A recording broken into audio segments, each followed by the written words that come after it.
দিগন্ত জোড়া সবুজের সমারোহ, পাহাড়ি ছড়া আর চায়ের সতেজ ঘ্রাণ প্রকৃতি যেন উজাড় করে সাজিয়েছে মৌলভীবাজারকে। পবিত্র ঈদ উল ফিতরের টানা 7 দিনের ছুটিতে এই নৈসর্গিক সৌন্দর্য উপভোগ করতে পর্যটকদের স্বাগত জানাতে পুরোপুরি প্রস্তুত এখন পর্যটন নগরী। জেলার 7টি উপজেলায় রয়েছে শতাধিক ছোট বড় পর্যটন স্পট, আর এই স্পটগুলোকে কেন্দ্র করে গড়ে ওঠা 1.5 শতাধিক রিসোর্ট ও হোটেলগুলোতে এখন সাজ সরব।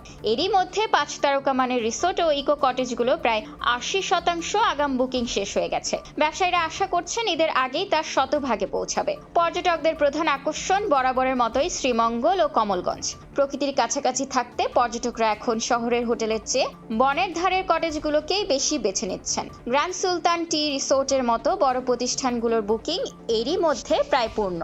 রমজান মাস জুড়ে পর্যটক শূন্য থাকায় কিছুটা স্থবির ছিল স্থানীয় ব্যবসা। তবে একে ঘিরে আবারও আশায় বুক বাঁধছেন চাঁদের গাড়ির চালক থেকে শুরু করে রেস্টুরেন্ট ব্যবসায়ীরা। পর্যটকদের জন্য থাকছে মণিপুরি ও খাসিয়াদের ঐতিহ্যবাহী খাবার সহ বিশেষ আয়োজন। শুধু চা বাগান নয়, পর্যটকদের অপেক্ষায় আছে লাউয়ারছড়া জীববৈচিত্র্য, মাধবকুণ্ড জলপ্রপাতের গর্জন, বাইক্কা বিলের নীল জলরাশি আর বীরশ্রেষ্ঠ হামিদুর রহমান স্মৃতিসৌধ। কুলাউড়া হাকালুকি হাওর থেকে শুরু করে জুরির কমলা বাগান সবখানেই এখন সাজানো হয়েছে নতুন করে। এত পর্যটকের ভিড়ে নিরাপত্তা নিয়ে ভাবছে? দুশ্চিন্তার কারণ নেই। ট্যুরিস্ট পুলিশ, জেলা পুলিশ ও র্যাব মিলে গড়ে তুলেছে কয়েক স্তরের নিরাপত্তা বলয়। ট্যুরিস্ট পুলিশ শ্রীমঙ্গল কমলগঞ্জ জোনের পক্ষ থেকে জানানো হয়েছে, পর্যটকদের নির্বিঘ্ন ভ্রমণ নিশ্চিত করতে প্রতিটি স্পটে থাকছে সার্বক্ষণিক টহল।